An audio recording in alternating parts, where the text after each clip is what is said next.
I didn't hate Jews, he said in his last confessions. And this was Albert Speer, Hitler's Minister of Armaments. Now, that's a remarkable statement from a Nazi killer. I didn't hate Jews. But then the PS. I was indifferent to them. And that indifference, that distance, made Speer a Holocaust butcher. There was an exceptional article that appeared in the official weekly magazine for my denomination, the Adventist Review. And the title by Miroslav M. Kish is this: Who is my enemy? That's a twist, of course, on the parable where a man asked Jesus, who is my neighbor? Professor Kish, who taught theology and its ethics programs at Andrews University in Michigan, comes from an Eastern European background in the Ukraine, and he leads into his article by describing how his family used to live in Croatia, Serbia, and Bosnia. And he didn't find any huge differences comparing the 25 years he lived there to the 35 years of peace and prosperity he's enjoyed in the West. In fact, he writes, all we remember are the different cultural expressions of kindness. In other words, people are people. There's good everywhere and bad everywhere. Bombs and bouquets in all countries. But he goes on to describe what makes an enemy. What makes a grudge? The kicker to his article is this line: dismantling the walls that divide us. Well, what ingredient most builds up that wall? And his answer is one word long: distance. Distance is the essence in creating and maintaining animosity, he writes. It is nearly impossible to kill someone at close range. Closeness is almost always an antidote to enmity. Perhaps you saw the wrenching war film Saving Private Ryan, directed by Steven Spielberg. Talk about a portrayal of enmity, of bloodshed. Those first 25 minutes are probably the most brutally accurate cinematic picture of the horror of war ever filmed. But most of the time it was bloodshed from a distance, a machine gun raking the sand and the water at Omaha Beach, Normandy, June 6, 1944. You looked through your gun sights and saw a distant figure, and you squeezed the trigger and that figure toppled over in the red-soaked water. A character named Daniel Boone Jackson was a sharpshooter GI from Hickory Valley, Tennessee. Ironically, he would quietly whisper a prayer, "Blessed be the Lord my strength, which teacheth my hands to war and my fingers to fight," quoting from Psalm 144, as he picked off one German soldier after another. There in the final battle scenes, this American sniper was up in a church bell tower, praying and firing away until a Tiger tank got him. But you see, it was long-distance death, anonymous warfare. Far more horrifying was a mercifully brief scene where a German and an American were locked in mortal combat in the upstairs of a bombed-out building at Rommel. Now, you see, the distance was gone. They were eyeball to eyeball, gouging, tearing at each other. Then finally, slowly, the German leaned into his enemy with a knife, snuffing out a farm boy's life just 6 inches away.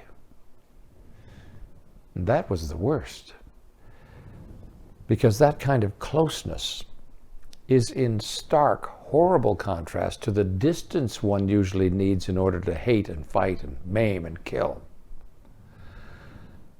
Well, where am I going with this?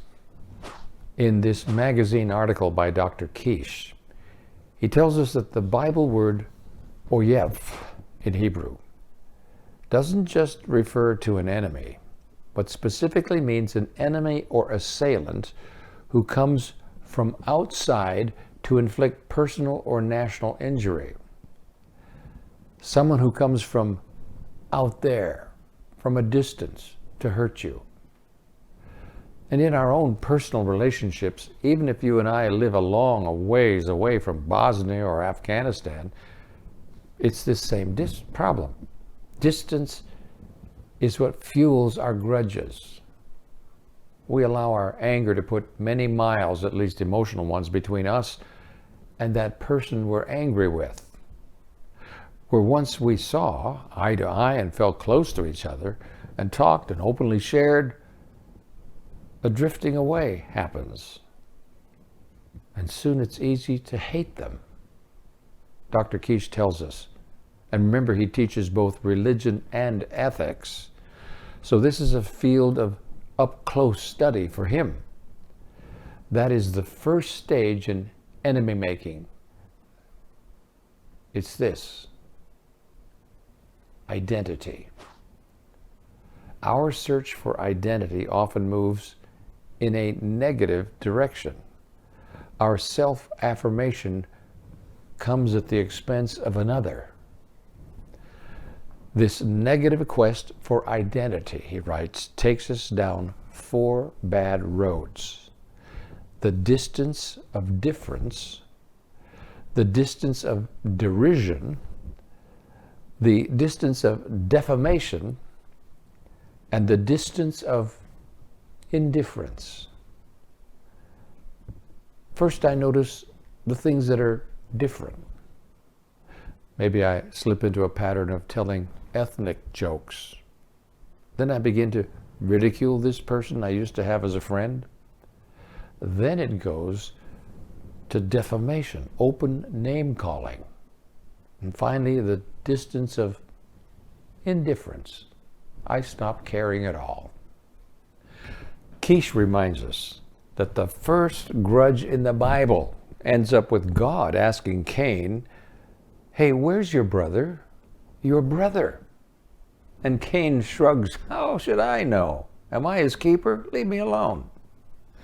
Speaking of Saving Private Ryan in World War II, Kish quotes from Albert Speer, who, remember, served as Hitler's Minister of Armaments, quoting, "If I had continued to see them as human beings," Speer confesses, "I would not have remained a Nazi.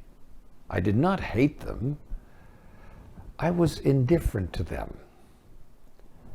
That made it possible for the Nazis at Auschwitz to bargain with a nearby chemical company, IF Farben, which wanted 150 women to use in an experiment.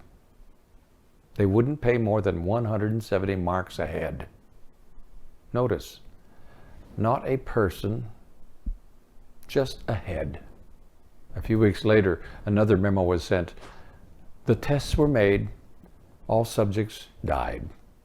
We shall contact you shortly on the subject of a new load. Chilling, isn't it? And you see, it begins with distance. These weren't women or even prisoners, just scribbles on a piece of paper. 170 marks ahead. The subjects. We need a new load. Friend, when you permit yourself to bear a grudge, to allow distance to form between you and an enemy, this is the direction you head in. You begin to steer your tank toward Auschwitz and the ovens. And I'll be the first to confess that distance and enmity are rather comfortable things for us. It's easy to push someone away because you hate them, and then hate them because they're far away. It's hard to go to someone when you're just as soon have a few oceans separating you and say, look, enough's enough. I was wrong. I don't want to hate you or have you hate me. I don't want to be an oyeb, an outside enemy, or keep thinking of you as one. Can we get close, or at least take a step toward each other, try to understand each other? Back in the first century AD, of course, there was a certain amount of enmity between Jews and non-Jews. Distance was their favorite word back then, just as we continue to embrace it now, not only in the Middle East, but in our own neighborhoods, in our backyards. In The Message, Dr. Eugene Peterson's paraphrase of Ephesians 2:13 and 14 explicitly mentions this very idea of distance. Quoting from the paraphrase, "The Messiah has made things up between us so that we're now together on this." God's great salvation plan. Both non-Jewish outsiders and Jewish insiders. He tore down the wall we used to keep each other at a distance. He repealed the law code that had become so clogged with fine print and footnotes that it hindered more than it helped. Then he started over. Instead of continuing with two groups separated by centuries of animosity and suspicion, he created a new kind of human being, a fresh start for everybody. Notice, the wall we used to keep each other at a distance. Here's a bit more from Peterson's paraphrase. I'm quoting, "Christ brought us together through his death on the cross. The cross got us to embrace, and that was the end of the hostility. Christ came and preached peace to you outsiders and peace to us insiders. He treated us as equals and so made us equals. Through him, we both share the same Spirit and have equal access to the Father." That's some mind-boggling theology, to be sure. But think about that person you hate so much and about the Grand Canyon grudge that's standing in the way. Is that person saved by the cross just like you? Yes. Does that person have access to the Holy Spirit just like you? Yes. Equal access to the Father just like you? Yes. Does the Father love him as he loves you? Did Jesus die equally for him as for you, shed his blood for the both of you, despite this current barrier? And of course, that family genealogy chart in your old King James Bible tells you clearly that any two people having the same dad are brothers, or brother and sister. So Paul writes, Christ brought us together through his death on the cross. The cross got us to embrace. At least it's supposed to get us to embrace. It sounds brutal to say, and I look with shame into my own heart. But there should be no grudges. None. Not a one. Zero. Among the people of God. To have a grudge is to deny the power of the cross. It's as plain as that. May God have mercy on us all as we aim away from Auschwitz and toward Calvary.